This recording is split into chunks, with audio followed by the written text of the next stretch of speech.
All right. I think we are live. Perfect. Well, welcome to the Arkansas Organic Chronicles podcast, where we discuss anything, everything, and all things related to certified organic food right here in Arkansas.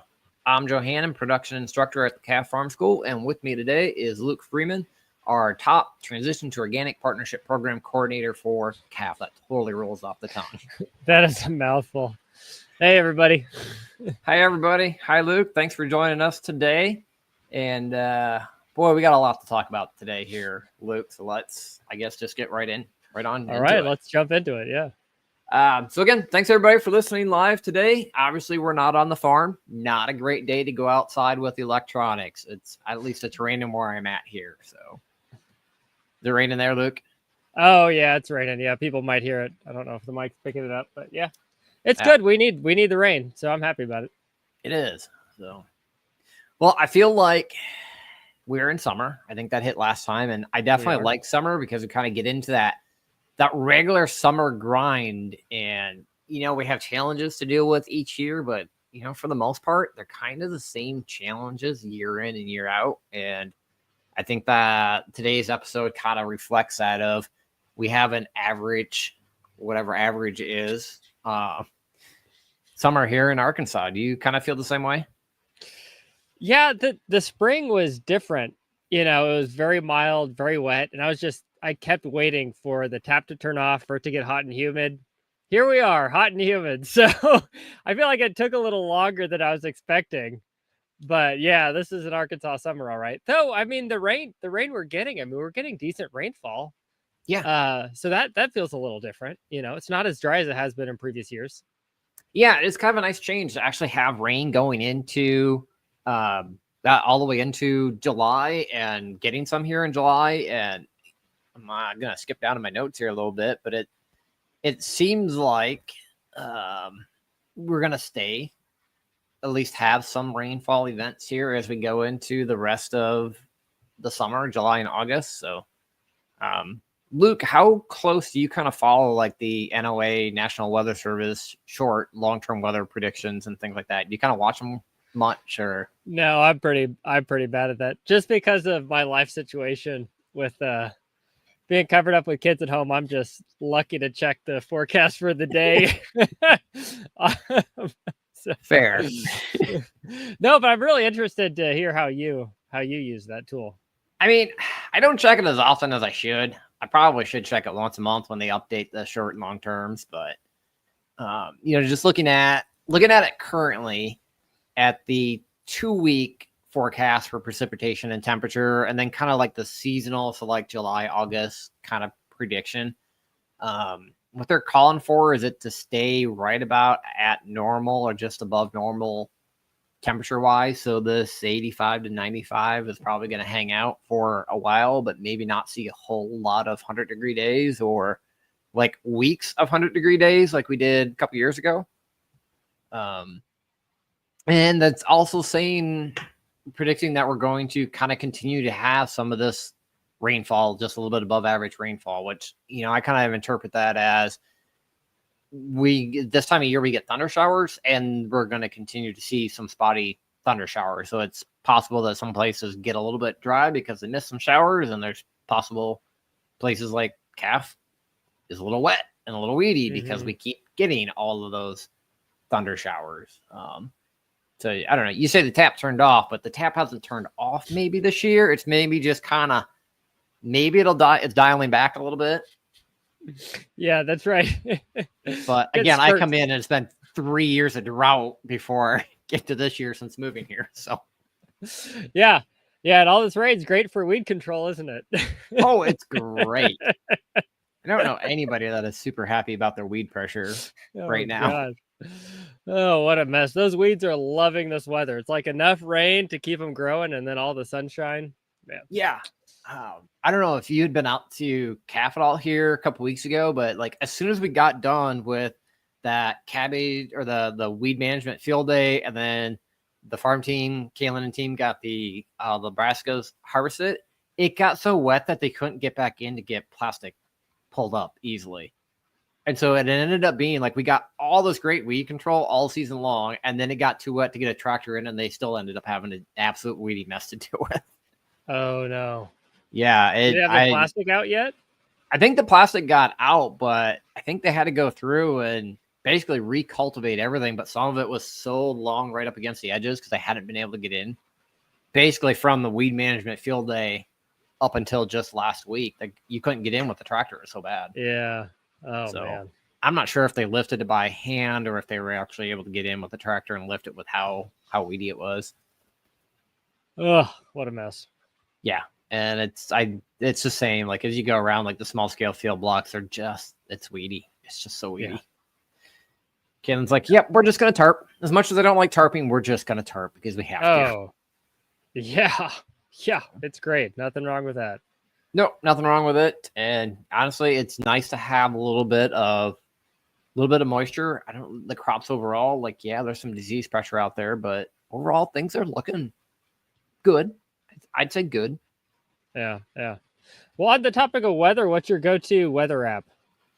I use AccuWeather a fair bit, and then I just go to like the NOAA website a fair bit On the website. Yeah. for like Yeah. predictions. Otherwise, for like current weather, I've got my own weather station, so I just look at that. Of course, Of course you do. I do, and it's on my phone, so it's nice to be able to see what's going on at home. And like, ooh, when I gonna get home, am I actually gonna want to go for a walk or something or not? Yeah. Let me see here. Let me go back up and start from the top of my list here. So tomato fruit worm, corn earworm numbers are generally low here at calf, but local scouting is still kind of necessary. Riley mentioned that while she's not seeing any corn earworm or tomato fruit worm here at calf, she has been seeing them in Bentonville at her place.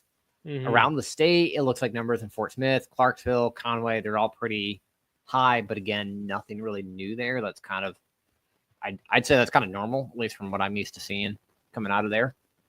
But Luke, you've been traveling to Oklahoma, Missouri, around Arkansas the last 4 weeks. What are you hearing or seeing? Yeah, so when we were in Missouri, 2 weeks ago. yeah. We're at an organic farm, Greengate organic farm. They sell into Kansas City. But let's see. I'm thinking in their high tunnel, they didn't mention anything about pest pressure so much.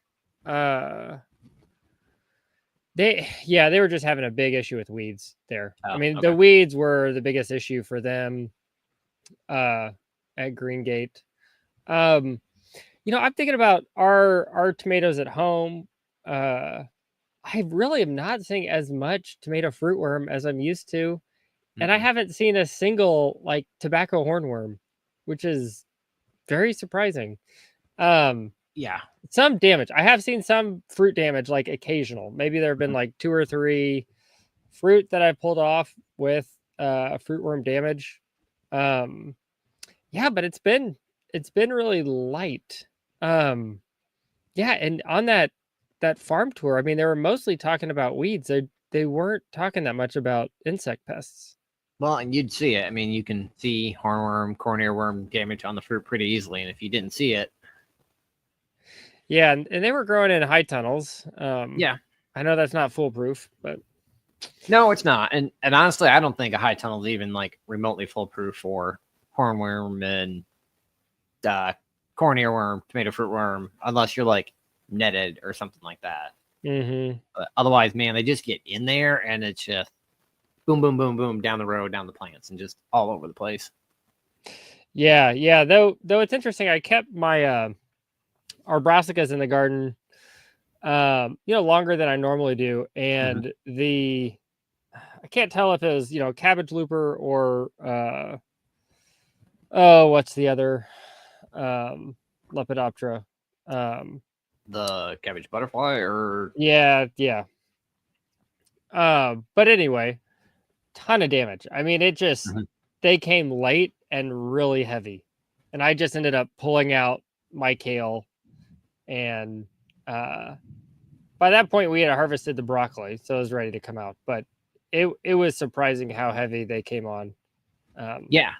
And I think that was like right about like 5 weeks ago, because we were commenting on that in our last live episode, that they just came out of nowhere, and they're still around. They're all over the farm. They're all over my place. I don't even have a cabbage at my place. Just they're everywhere. Yeah.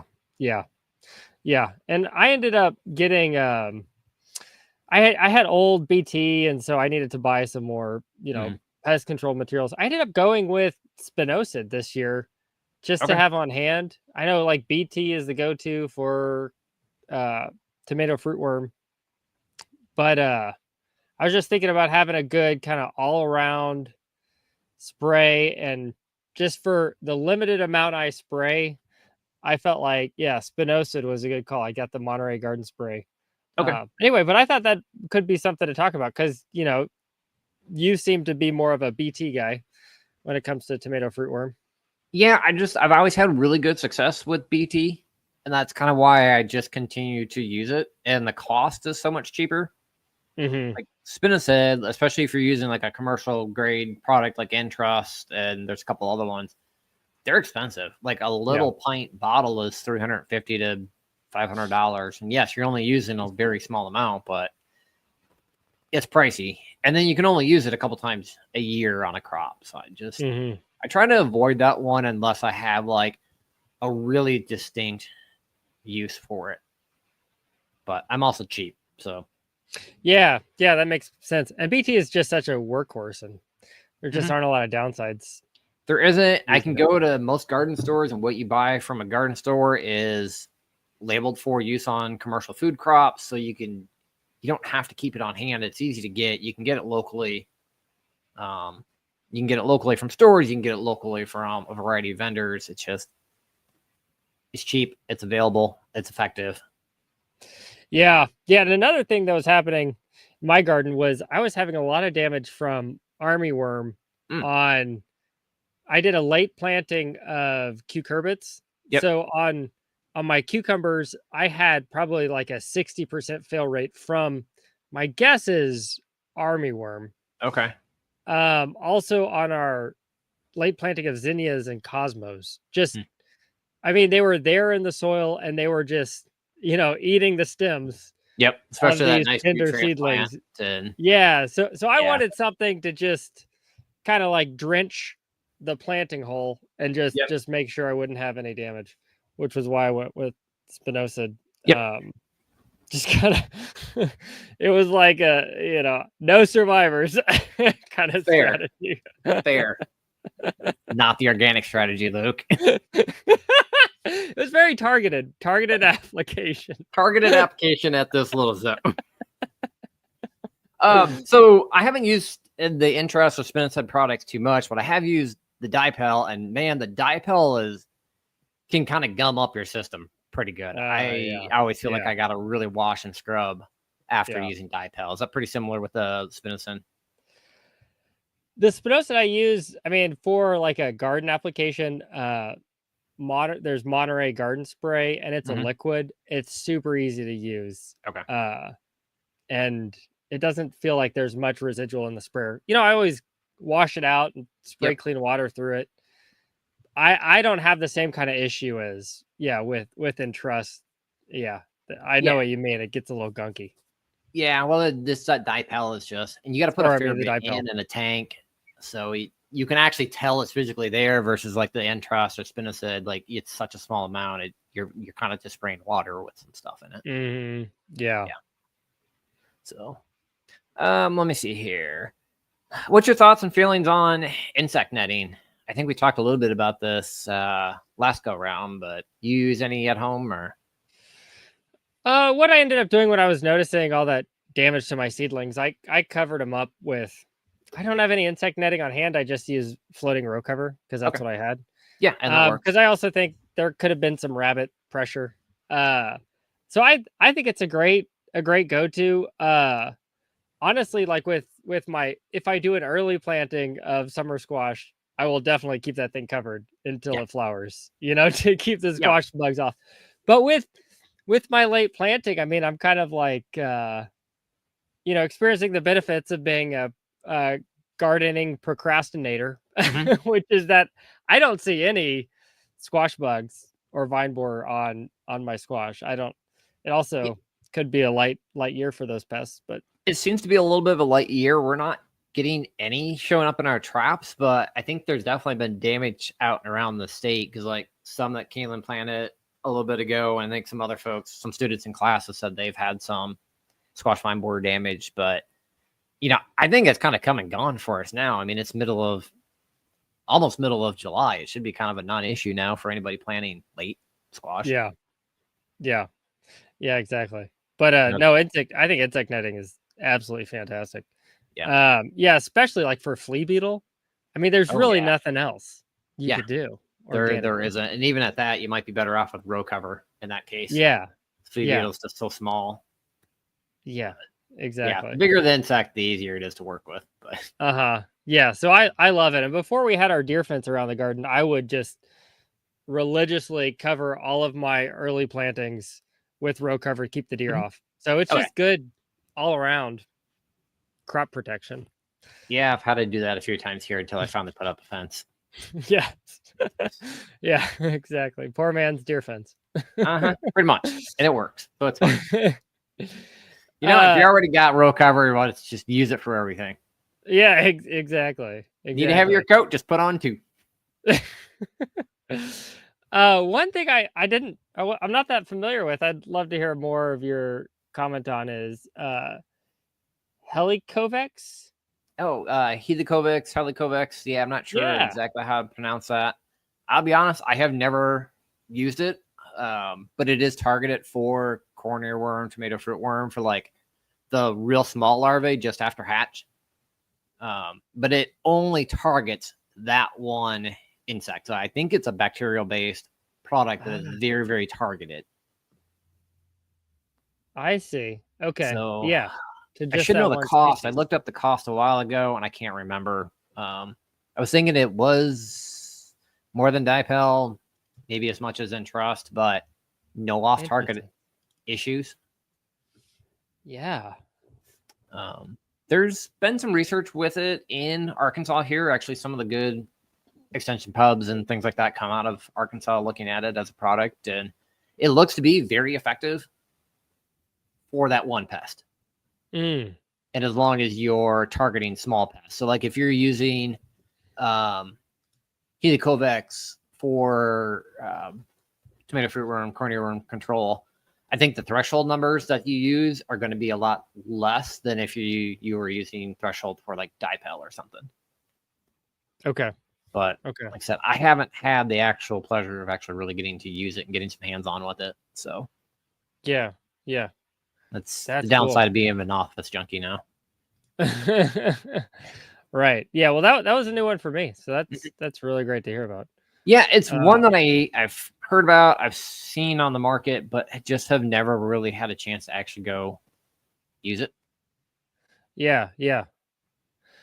Well, that's cool, and it makes me think of Tara Staten, Rattle's Garden, and her just being very intentional about spraying to preserve, butterfly species she wants to preserve. Yeah, And a material like this would be really great in that instance where you're just exactly. targeting, the specific species. Right, especially when you're Like, trying to grow butterflies, but you want just that one moth and larva out of there.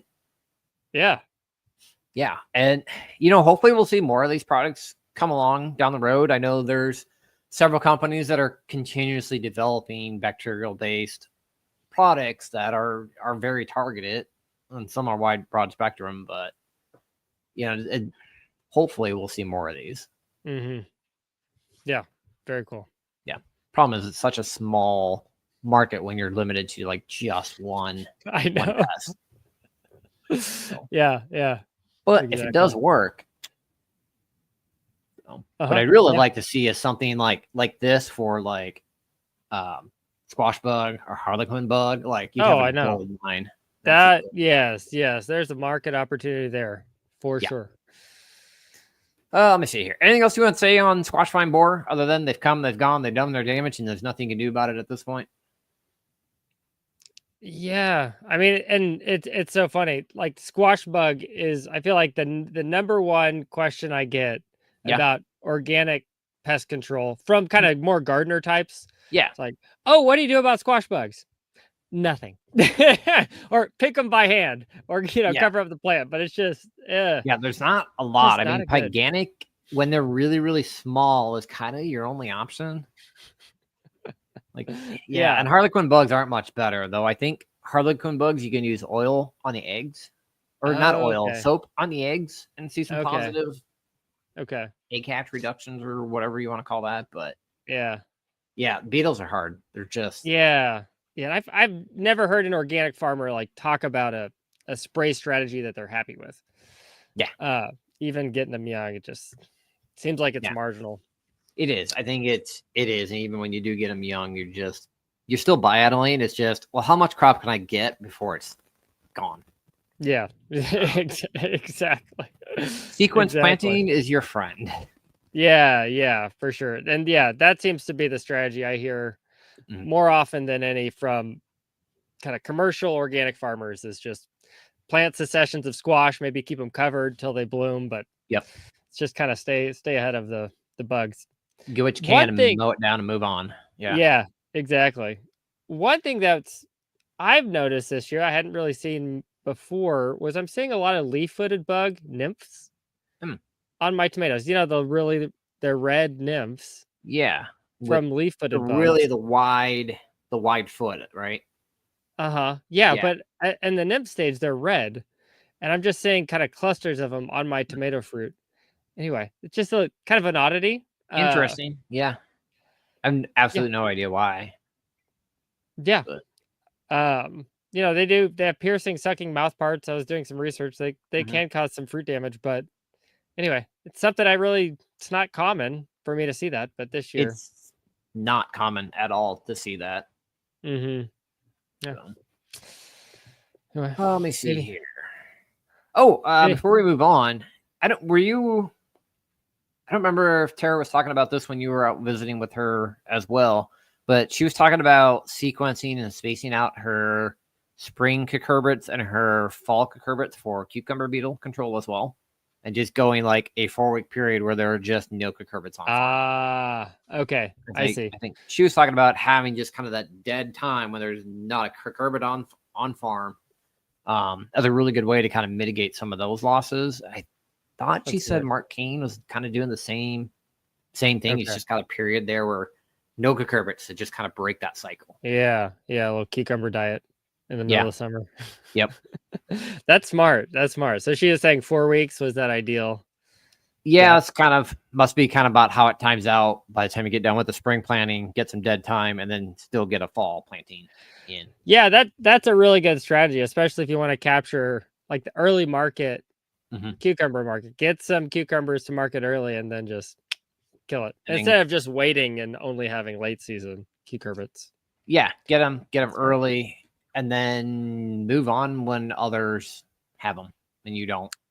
Yeah. Yeah, exactly. And then try to get on the tail end. And that's really wise, just kind of from a marketing perspective, is like be the first to market, Mhm. uh, and then try to be there at market when everyone else has run out of the crop.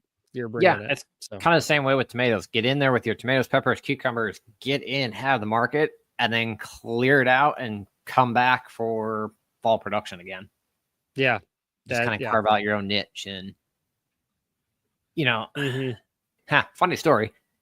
Heather and I and some students were talking about growing produce in the summertime and, growing produce 12 months a year around here. And Heather just made the comment of like, oh, well, you don't have to farm in July and August. You can farm the other 10 months of the year. But, you know, it's not reflecting on that. It's not a wild and crazy idea to kind of get out of those really bad months of the season or kind of thin down at that point and not get so heat stressed and then come back in strong fall, winter, and following spring. Yeah, yeah. And I feel like I'm seeing more growers who are doing like the kind of 4 season high tunnel production model, just Mhm. in order to get a break, taking a break during summer. It makes it makes a lot of sense It in the does. South. And Yeah. honestly, even just at my place, I shut down a lot of stuff in July and August because I don't want to irrigate. I don't want to deal with the pest pressure. Mm-hmm. So I've got some stuff going, but I've got stuff that's going to be more low effort type stuff.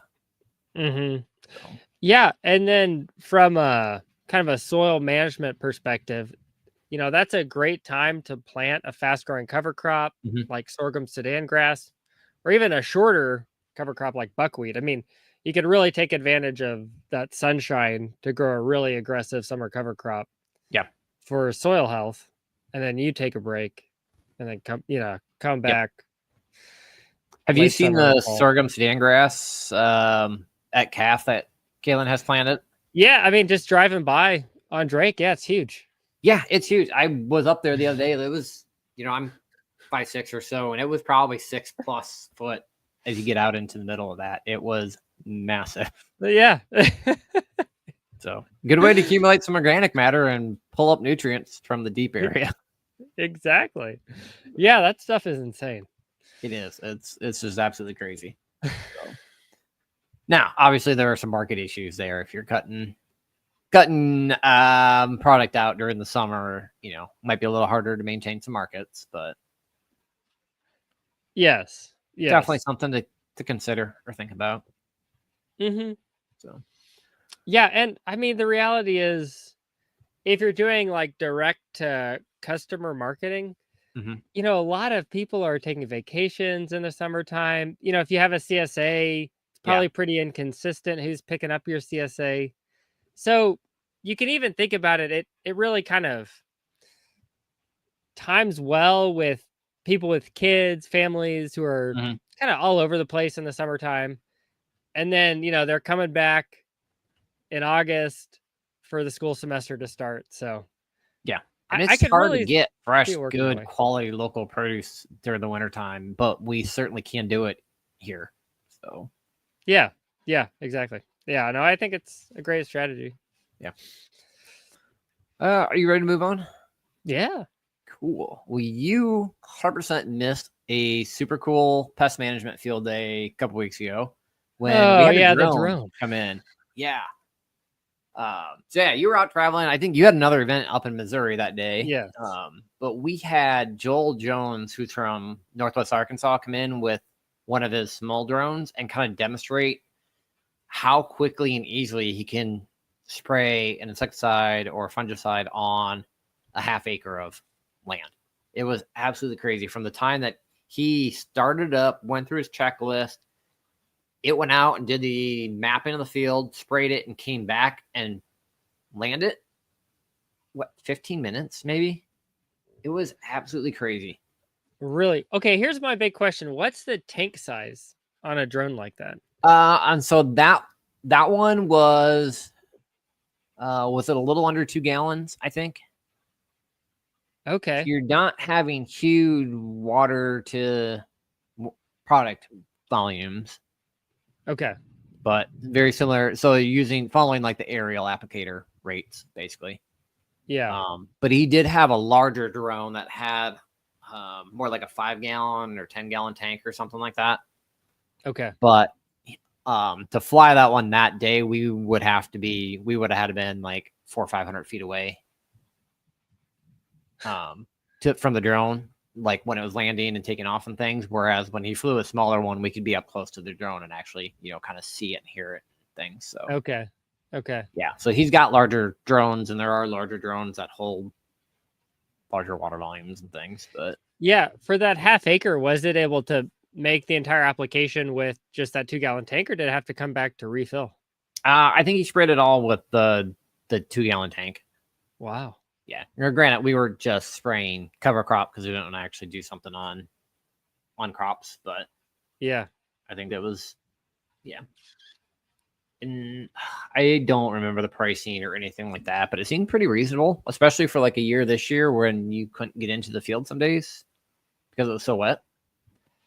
Yeah. Do you see there being a use case for like smaller diversified market farmers Oof. utilizing this technology? I don't know about a small diversified market farmer where you can get in and actually backpack. But Yeah. if your tractor scale, more like Three Springs is, or like some of our stuff at CAF, or some of the other folks that are around that are farming more with tractors, yeah, I think there's definitely an opportunity for it. Uh-huh. So, especially if you're I see. flying and have needs outside of his main production season or his main applicator season, I think there's opportunities there. Okay. So it's kind of like if you can get in the field on foot and spray on foot, you're fine. But if you're kind of relying on like a tractor mounted Yeah. sprayer Yeah. If and you you got just a can't get in the 3-pointer field. pull type sprayer and you can't get in, like, you can't spray that with a backpack sprayer. I mean, you Yeah. can, but it's going to take a lot longer. Uh-huh. So, Yeah, yeah. I think No, that's good to know about. one of the really cool things though is that Ryan Neal was going to see about having him come in and set up one of his like small drones on like an automated pattern and use it in replacement of his falconer. So Ryan's got a Oh. falconer that comes in and does a lot of his bird control on the blueberries, Uh-huh. but his falconer had to take off a couple days before the blueberries were done and head out to his next job. And so Ryan was looking at bringing in Joel to fly around like in replacement of the falcon. Interesting. Yeah, I haven't had a chance to really ask Ryan if he ended up using it or doing it and how that worked out, but I don't know. It seems super cool, and there's another use for using a drone on a farm. It beats the heck out of putting up netting and stuff. Oh, absolutely. So Was he thinking about having it on an automated schedule where the yeah, drone would just fly at a certain time, come back and dock? come back, dock, recharge, and then go fly again and fly a pattern. And I think it was a small enough drone that they didn't have to keep line of sight on it or something. I don't know. There's a lot of rules with using drones, but it sounded like Yeah. something that he could set up and walk away from. Yeah. That's very cool. Yeah, super cool. But I don't know where I was going with any of that. Just it was super cool to see. Yeah, no, that's awesome. It's cool how this technology, as it develops and gets more cost effective, how there are all these different use cases that are developing. Yeah, so now cool. there's like off the shelf drone packages that you can buy and start up a business with, and outfit your whole trailers and whatnot. It sounds like Joel and his team are busy as they can possibly want to be. So That's awesome. yeah, it was pretty cool. Let me see here. Okay, back on task here. Do you have anything to report on organic inspectors in Arkansas?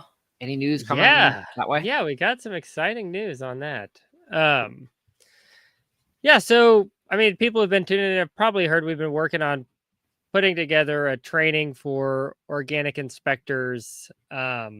This training is being developed by OFA out of Ohio, and it's going to be an online asynchronous training, 8 weeks starting in August, with 2 like in-person on-farm mock inspections. And we finally have our application live for the inspector training. We actually got that finalized today, so I put it on our website. So those of you listening live are honestly the first to hear about it. I'll be sending out an email this afternoon, but Cool. If you are listening live, you can go to our Arkansas Organic Ag website, which is arkansasorganicag.uark.edu. Is that what it is? No. It's arkansasorganicag.uada.edu. And under program areas, go to workforce development. And then under training and educational resources, apply for OFA organic inspector training is where the link lives. Big red bullet link, so it's pretty easy to find. Can't miss it. You can't miss it. So that'll take you to the form to fill out an application. So the training launches August 5th. So in late July, we'll be reviewing applications, making selections, notifying applicants that they're approved.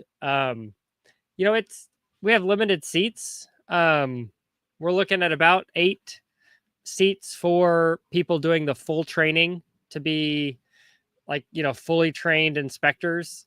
We have more seats available for folks who just want to audit the training just to learn about organic certification. But of those 8 seats, we're reserving 4 seats for folks from Arkansas who want to work as organic inspectors in Arkansas. And then folks in neighboring states, we have 4 seats for anyone who might be interested from, say, Missouri or Tennessee or Oklahoma, possibly, who's going to be doing work in the region. But yeah, so I mean, if you're interested, go to that website. We have information on the application about the training itself, all those details. And then tomorrow at what time is it? Is it 1 p.m.? Let me look at my calendar. Yeah, tomorrow at 1 p.m. We are partnering with NCAT to host a webinar on, what it's like to actually work as an organic inspector, and 2 NCAT specialists who do side work as organic inspectors are going to be talking about what that actually looks like. So, be sure to check that out. You can register for that on the NCAT website under events. Also, if we can put this in the show notes. But anyway, that's a great webinar to check out if you haven't already registered. Yeah. Anything else to talk about with that, Joe? I don't know. The cool thing is we're actually going to have some inspectors trained in the state next year. Yeah. Going through a program that should have opportunities to work with organizations doing the certification. So positive progress. Absolutely. Yeah, because I mean, just the constant complaint has been we don't have a certifying organization in Arkansas. Yeah. And the way, at least right now, that we can kind of help remedy that is at least have inspectors in Arkansas. Mm-hmm. So these inspectors, would work with certifying agencies out of state, but they'd be, local to the farms that they're certifying. So really cut down on the travel expense when it comes to getting certified, which is honestly like a major part of the cost of certification. Yeah, it should make certification reasonable and feasible for Arkansans, which is, it's taking some time, but it'll be nice when we get it kind of wrapped up. Yeah. Cool. Yeah, absolutely. So if everything goes as planned, we should have a handful of trained inspectors by spring of 2026 who are ready to inspect farms in Arkansas. Awesome. Well, hey, Luke, I had a discussion on some local fertility sources, but let's table that one to a fall when it's a little more relevant. Cool. And then I'm going to move on to just my anything else section since we've already been on for 40 minutes already, which I don't know. It's typical Iowa, Arkansas. It's a typical summer. The only thing else that I had that was kind of not unique or interesting, just frustrating, is that I finally saw my first case of 2,4-D and dicamba drift the other day. Where did you see that? I don't want to say online. Okay. For reasons I don't want to say online either. I can tell you offline. Got it. Yes. But yeah, no, I got a picture the other day here that popped in, and yeah, just happened to see it. So, we're in spray season, and when I was up dealing with some stuff up in Iowa, I saw some drifting there too at the in-laws and things. Just, it's out. It's that time of year, unfortunately. Yeah. So how would you help someone identify drift damage if they're unfamiliar with what that looks like? I usually start with getting some close-up photos of what it is, and then some more distance photos of kind of, what's going on. And then a lot of probing questions like, where are you seeing it on the plant? How fast did it show up?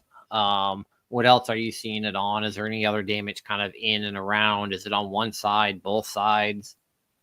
Kind of what it looks like, because a lot of times, like, it might be 2,4-D dicamba damage, but it could be glyphosate damage. It could be some of our bleacher herbicide type damage. It could be some others that do all sorts of weird things. So it's a lot of poking and prodding to kind of narrow down what it could be. Yeah, yeah. But oftentimes you're seeing leaf curl or Yeah, with tomatoes abnormalities and and growth. 2,4-D dicamba, it's kind of that epinastic leaf curling or leaf cupping. Yeah. And there are some people that say, well, if it cups one way, it's dicamba. If it cups the other way, it's 2,4-D. But then I've heard that that's not actually really true and things like that. So at the end of the day, it kind of doesn't matter if it's 2,4-D or dicamba, though, or Roundup, glyphosate. So, right. like, the damage is done. It doesn't really matter what it was. Yeah. Which, I mean, kind of gets to the importance of buffer zones. Buffer when it zones, comes to windbreak. organic.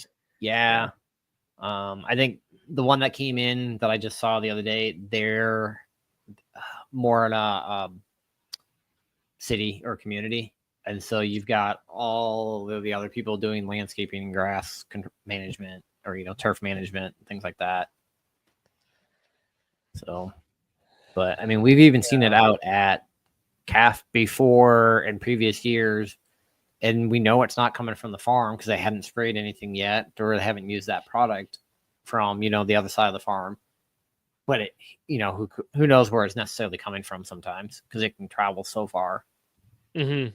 I see. Could have been on the other side of the road, you're thinking? Could have been on the other side of the road. It could be a mile away. Like, if you've got an inversion where it picks up and moves, it can go a long ways before it comes back down.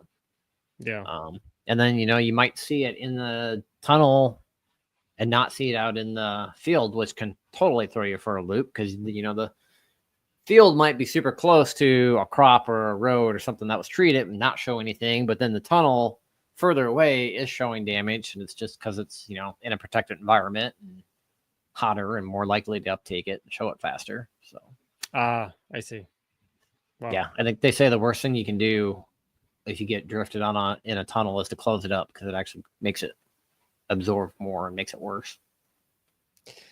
Interesting. Yeah. Now, if you close it up before they're spraying to keep it from coming in, that's one thing. But yeah, but once it's in, you want to just once it's in, just keep your hands off.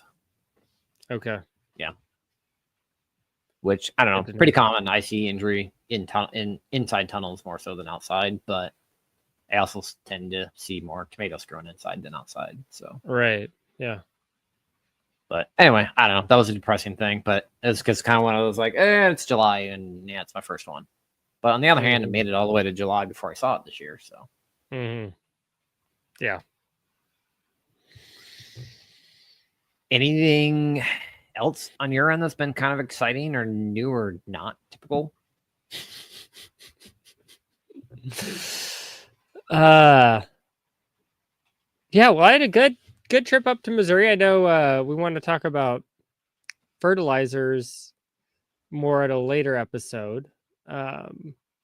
But an interesting thing that I learned, there's a lot of organic egg production up around, Buffalo, Missouri, and also in kind of north central Arkansas. And that's something that, I just don't have a lot of insight into. So it's just fascinating seeing that it's kind of like a organic ecosystem around organic egg production with an organic grain mill, there in Buffalo that's producing the organic feed for poultry. Yeah, so that was really exciting. And I mean, I feel like it opened my eyes to opportunity for more organic grain production in Arkansas, being able to sell up, into that Buffalo area, to that organic grain mill. So Yeah, that's definitely a bright spot. Anyway. Yeah, that was definitely sounded like a bright spot. Just kind of reading your notes from that the other day, seemed like it was a good trip to go up and kind of see that whole other industry. Yeah, it was. I mean, we're so much in the kind of like veggie and fruit world down here. It's cool just seeing another aspect of organic agriculture. It is. And I thought some of your comments that the farmers were saying of, really being able to be profitable from having that certified organic, it was the difference of being profitable versus kind of breaking even, I thought is what you kind of quoted one of the farmers saying just from having that certification. Yeah, one of the layer operators was saying that him going to organic egg production allowed him to work on the farm full time. Like before that, when he was still growing for the same company, but doing conventional eggs, he had an off-farm job. But once he went organic, the margin was good enough that he was able to quit his off-farm job, just focus on the farm. And then he also got the regenerative certification, which added another price premium, which really made a difference.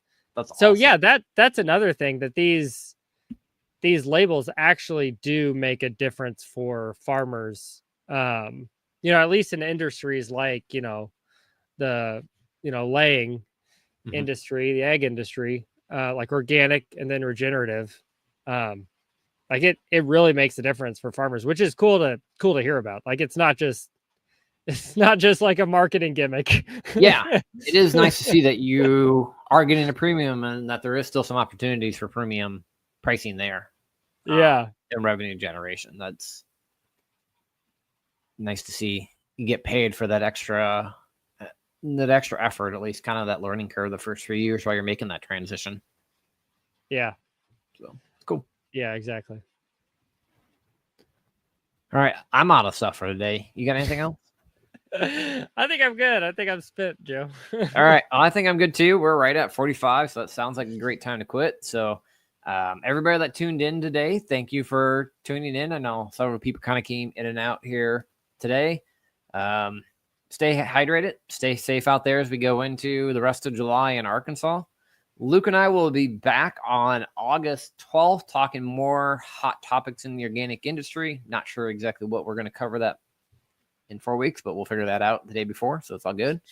And of course, like always, this podcast was supported in part by the USDA Ag Marketing Service Transition to Organic Partnership Program and the University of Arkansas Division of Agriculture. Thank you, Luke. Thank you, everybody else, for tuning in today. Thanks, Joe.